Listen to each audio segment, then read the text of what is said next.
ক্ৰমাৎ বৃদ্ধি পাইছে নলবাৰীৰ উত্তৰ অঞ্চলত হস্তি মানুহৰ সংঘাত আৰু প্ৰতিদিনত দেখিবলৈ পোৱা গৈছে এতিয়া হাতী মানুহৰ সংঘাতে চূড়ান্ত ৰূপ লোৱা বিশেষকৈ জিলাখনত দুটা বছৰে জিলাখনৰ যি উত্তৰ অঞ্চলৰ চেংনৈ বৰকুপা গোবিন্দপুৰ অঞ্চলত বন্য হস্তিয়ে প্ৰতিটো নিশাই হওক বা দিনতে হওক সন্ত্ৰাসৰ সৃষ্টি কৰিছে আৰু শেহতীয়াভাৱে বন্য হস্তিৰ জাকটোৱে আচলতে কেইবাগৰাকীও লোকক আক্ৰমণ কৰা পৰিলক্ষিত হৈছে। উল্লেখ কৰিব বিচাৰিছোঁ যে সোমবাৰৰ দিনটোত আচলতে সোমবাৰৰ আবেলি ভাগত ভদ্ৰবংগলত দুগৰাকীকৈ মহিলাক হাতীয়ে গচকিছিল আৰু গুৰুতৰভাৱে অসুস্থ হৈ আছে। বৰ্তমান চিকিৎসাধীন হৈ আছে দুগৰাকীকৈ মহিলা। অন্যহাতে নিশাৰ ভাগত এই অঞ্চলৰ আচলতে যি গোবিন্দপুৰতো এগৰাকী যুৱকক বন্য হস্তিয়ে আক্ৰমণ কৰিছে আৰু বন্য হস্তিৰ আক্ৰমণত বৰ্তমানে সেইগৰাকী যুৱকো আচলতে চিকিৎসাধীন হৈ থকা পৰিলক্ষিত হৈছে। অন্যহাতে এই মুহূৰ্তত আমি উপস্থিত আছোঁ এটা পৰিয়ালৰ বাসগৃহত আৰু এই পৰিয়ালটোৰে নহয় আচলতে এই যি উত্তৰ অঞ্চলৰ কেইবাটাও পৰিয়ালৰ বাসগৃহত নিশাৰ ভাগত বন্য হস্তিৰ জাকটোৱে আচলতে বিভিন্ন ধৰণৰ খেতিৰে লগতে আচলতে বাসগৃহৰ ক্ষতি সাধন কৰা পৰিলক্ষিত হৈছে। সহযোগে প্ৰথমতে দৃশ্যসমূহ দেখুৱাব আচলতে পাকঘৰৰ পৰিৱেশটো দেখিবলৈ বিচাৰিছোঁ আৰু পাকঘৰৰ এতিয়া যিসমূহ সামগ্ৰী আচলতে চেদেলি ভেদেলি হৈ থকা পৰিলক্ষিত হৈছে। অন্যহাতে ভিতৰৰ ভাগৰ যদিহে দৃশ্য দেখুৱাই আচলতে ভিতৰৰ ভাগৰ কেইবাটাও বাসগৃহত আচলতে তেখেতসকলৰ অনিষ্ট কৰা পৰিলক্ষিত আছে। ধান খাই তহিলং কৰিছে, অন্যহাতে বাসগৃহৰ আচলতে এনেধৰণৰ ক্ষতিসাধন কৰিছে। কিন্তু এই যি আচলতে নলবাৰী জিলা বন বিভাগে আচলতে বিভিন্ন সময়ছোৱাত যদিও এই দুটা বছৰৰ ভিতৰত কেইবাটাও দিন যদি হাতী খেদা অভিযান কৰিছে, কিন্তু এই যি বন বিভাগে কিন্তু কোনো ধৰণৰ আচলতে পৰিকল্পনা অবিহনে কৰা হাতী খেদা অভিযানৰ ফলত আচলতে এনেধৰণৰ সমস্যাই নিতৌ গা কৰি উঠা পৰিলক্ষিত হৈছে। কাৰণ প্ৰতিটো দিনত এতিয়া চাবলৈ গ'লে এক প্ৰকাৰ নিশা হ'লে বিনিদ্ৰ ৰজনী কটাবলগীয়া হৈছে উত্তৰ অঞ্চলৰ বাসিন্দাই আৰু এই লোকসকলে এতিয়া চৰকাৰক বাৰম্বাৰ অনুৰোধ কৰিছে, কিন্তু এই যি হাতীৰ যি স্থায়ী সমাধান আচলতে বন্য হস্তিক এতিয়া নিৰাপদ স্থানলৈ যি খেদি পঠিওৱাত যি ব্যৰ্থ হৈছে আচলতে চৰকাৰ বা জিলা প্ৰশাসন। কাৰণ নলবাৰী যেতিয়া এনেধৰণৰ ভয়ংকৰ আচলতে প্ৰতিদিনত ৰূপ দেখিবলৈ পোৱা গৈছে, কাৰণ যিকেইগৰাকী লোকক ইতিমধ্যে আক্ৰমণ কৰিছে প্ৰতিকেইগৰাকী লোকৰ আচলতে অৱস্থা আচলতে গুৰুতৰ বুলি ক'ব লাগিব। কাৰণ তেওঁলোকক বিভিন্ন ধৰণে আচলতে আক্ৰমণ কৰা পৰিলক্ষিত স্থানীয় লোকসকল আছে আৰু মহিলাসকল আছে। মই প্ৰথমে এই যি বাসগৃহটোৰ গৰাকী তেখেতসকলৰ ওচৰলৈ আহিছোঁ, আপোনাৰ ওচৰলৈ অকণমান আহিছোঁ। কেতিয়া আহিছিল আৰু বন্য হস্তিৰ জাকটোত কিমানটামান আচলতে হাতী আছিলে? কেতিয়া ৰাতি 11টামান বজাত আহিছে। তাৰমানে বন্য হস্তি পানীটোত এনে 15টামান আছে। আমাৰ ঘৰত 3টা সোমাইছে, 3টা সোমাই পাকঘৰ ভাঙিছে, পাকঘৰত চাউল খাইছে, ধান খাইছে, বহুতো ক্ষতি কৰিছে। তাৰপৰা আমিতো ওলাই আহিব নোৱাৰোঁ ঘৰৰ পৰাই, সৰু সৰু বাচ্চা আছে, ভয়তো আছোঁ আৰু মানুহবিলাকে আটা ভাৰি আছে। আটা ভাৰিলে কি হ'ব, আমি ওলাই হাতীৰ লগত যুঁজ কৰিব পাৰিম? সেই এতিয়া উপায় নাই, এইটো আমাক উপায় দিব লাগে চৰকাৰে। চৰকাৰক কি আহ্বান জনাব? চৰকাৰে আমাক এতিয়া এনে ক্ষতিপূৰণ দিব লাগে, যিহেতু হাতীকেইটাৰ পৰাই আঁতৰত থ'ব পাৰে, সেইটো এতিয়া আমি উপায় বিচাৰিছোঁ।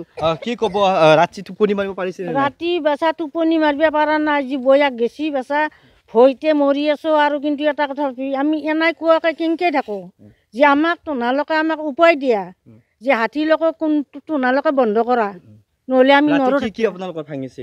ৰাতি মোৰ পাকঘৰ 2টা ভাঙিছে, ধান খাইছি, চাউল খাইছি, খাই আৰু বিধম্ম আৰু থাকিব পৰা নাই।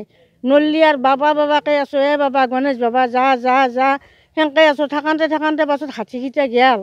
যাৱাৰ পিছত আৰু কি কৰিম আছোঁ আৰু এনেকৈ কৰি আৰু এতিয়া ভাত বহাব চাউল নোহোৱা হৈ গৈছে, চব খাইছি। নিশ্চিতভাৱে সহযোগে যদি সম্ভৱ হয় দেখাব আচলতে এক দুখ লগা পৰিস্থিতি। কাৰণ তেওঁলোকৰ যি বাসগৃহত থকা আচলতে পাকঘৰত থকা সকলো ধৰণৰ সামগ্ৰী এনেধৰণে হাতীৰ জাকটোৱে উপদ্ৰৱ চলাইছে, ধান খাই তহিলং কৰিছে। আৰু মই আচলতে ইয়াৰ স্থানীয় এগৰাকী ব্যক্তি আছে, মই তেখেতৰ ওচৰলৈ আহিছোঁ, সাংবাদিকো হয়, আৰু আপোনাৰ ওচৰলৈ আহিছোঁ। যিহেতু আপোনালোকৰ গাঁৱতো প্ৰতিটো দিনত আচলতে বন্য হস্তিয়ে উপদ্ৰৱ চলাইছে, আপোনালোকৰ গাঁৱত নিশা এগৰাকী যুৱকক গুৰুতৰভাৱে আচলতে আঘাতপ্ৰাপ্ত কৰিছে হাতীয়ে বন্য হস্তিয়ে, কি ক'ব? আচলতে চাওক, আজি 2 বছৰ ধৰি আমাৰ এই অঞ্চলৰ হাতীয়ে যথেষ্ট উপদ্ৰৱ চলাইছে। মাজে মাজে বন বিভাগৰ কেইজনমান কৰ্মী আহি 2টামান হিলৈ এই যি ফটকা বুলি কয় 2টামান আনি মাৰি ইখন গাঁৱৰ এইখন গাঁৱত খেদি দিয়ে, এনেকৈ তেওঁলোকে খেদি থাকে। শেহতীয়াকৈ আজি 3 মাহ ধৰি এনেকুৱা উপদ্ৰৱ হৈছে যে জাক আচলতে হাতী আহে, বিশেষকৈ ইয়াত প্ৰায় 100ৰ পৰা 150লৈ হাতী কেতিয়াবা সোমাই কিছু দূৰ খেদিলৈ যে বন বিভাগে খেদিলৈকে এৰি আহে, নিশা হ'লে আকৌ তাৰপৰা হাতীবিলাক আহি এই অঞ্চলত উপদ্ৰৱ চলায়। বিশেষকৈ আমাৰ এই অঞ্চলটো কৃষি প্ৰধান ঠাই, বা চাকৰি প্ৰায় মানুহ নাই, প্ৰায় কৃষি প্ৰধান, গোটেই খেতি পথাৰ খাই তহলিং কৰিছে। আৰু বহুতোৰ যিহেতু দুখীয়া মানুহসকলে ঘৰবিলাক সাধাৰণতে কেঁচা ঘৰবিলাক ভাঙিছে। আৰু শেহতীয়াকৈ যোৱাকালি বা আচলতে এই অঞ্চলৰ ভদ্ৰবংগলৈ এখন ঠাইত 2গৰাকী মহিলাই ধান যি ৰ'দত শুকাবলৈ যাওঁতে তেওঁলোকক আক্ৰমণ কৰিছে। 2গৰাকী সংকটজনক অৱস্থাত বৰ্তমান নলবাৰী মেডিকেল হস্পিটেল আছে। তাৰ ঠিক সমান্তৰালভাৱে যোৱা নিশা দিনৰ দৰে ভদ্ৰবংগত নিশা গোটেই এই অঞ্চল গোবিন্দপুৰ, দেহাৰকতৰা, খাটকতৰা, আপোনাৰ চেংনৈ, আপোনালোকৰ গোবিন্দপুৰত বিশেষকৈ একেবাৰে দুখীয়া ঘৰৰ মাত্ৰ এখন চালিৰ তলত 4গৰাকী লোক শুই থাকে তেওঁলোকে আজিলৈ চৰকাৰৰ ঘৰ পোৱা নাই নিশা শুই আছিল হঠাৎ এটা হাতীৰ জাক আহি তেওঁলোকৰ পিছপিনৰ টিং এটাত লাৰা তেওঁলোক হাতী বুলি গম পাই ওলাই আহিলে হাতীগুলে খেদি লৈ গ'ল 4গৰাকী দৌৰিলে 4গৰাকী দৌৰোঁতে 3গৰাকী দৌৰি পৰালে তেওঁলোকৰ যিটো ল'ৰা ডাঙৰ ল'ৰা আছিল সেইজন অলপ ভাৰী আছিল তাৰ দৌৰ অভ্যাস কম আছিল সি গাঁৱে ফেৰি কৰি ঘূৰি ফুৰে ঘৰখন তেনেকৈ চলাই তাক খেদি আচলতে যথেষ্ট হেৰি কৰে সেই সংকটজনক অৱস্থা মূৰ্খ অৱস্থাত গাঁৱৰ মানুহবিলাক মেডিকেলত ভৰ্তি কৰিছে এতিয়া আমি শেহতীয়াকৈ পথ উত্তমতে তেওঁক আকৌ উন্নত চিকিৎসাৰ বাবে গুৱাহাটীলৈ পঠাইছে যদিও বৰ্তমান সংকটজনক অৱস্থাত আছে দুটাকৈ বছৰে আপোনালোকে এই সমস্যাটো পাই আহিছে চৰকাৰ বা প্ৰশাসনক কি আহ্বান জনাব যদিও বিভিন্ন সময়ছোৱাত আছে হাতী খেদা অভিযান চলিছে কিন্তু যি পৰিকল্পনা আছিলে পৰিকল্পনাৰ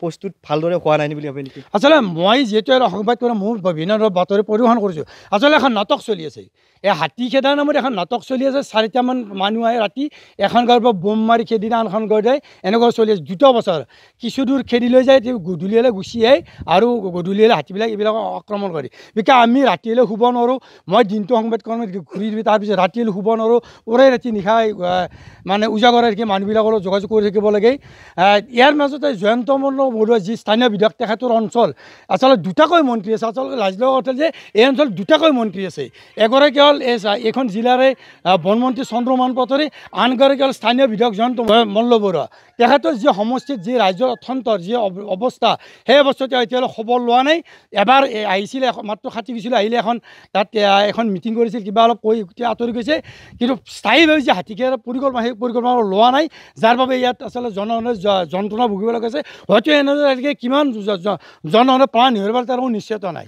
নিশ্চিতভাৱে ধন্যবাদ জনাইছোঁ আৰু উল্লেখ কৰিছোঁ যে অকল এয়াই নহয় আচলতে নলবাৰী জিলাৰ এতিয়া উত্তৰ অঞ্চলত প্ৰতিটো নিশাই আচলতে বন্যহস্তীৰ বাবে সকলোৰে বাবে সন্ত্ৰাসৰ সৃষ্টি হৈছে কাৰণ বন্যহস্তীৰ যি জাকটোৱে প্ৰতিটো নিশা হ'লে আচলতে এই অঞ্চলত বিভিন্ন প্ৰান্তৰত উপদ্ৰৱ চলায় আৰু নিশা জিলাখনৰ উত্তৰ অঞ্চলৰ কেইবাটাও স্থানত আচলতে এনেদৰে বাসগৃহকে ধৰি কেইবাগৰাকী লোকক আক্ৰমণ কৰিছে আৰু আক্ৰমণৰ ফলত ইতিমধ্যে কেইবাগৰাকী লোক অসুস্থ হৈ চিকিৎসাধীন হৈ থকা পৰিলক্ষিত হৈছে আপুনি বিচৰা বাতৰি পাব কেৱল নিউজ 18 এপত নিউজ 18 এপ ডাউনলোড কৰিবলৈ স্ক্যান কৰক এই QR কোড গুগল প্লে ষ্টৰতো পাব এই নিউজ 18 এপ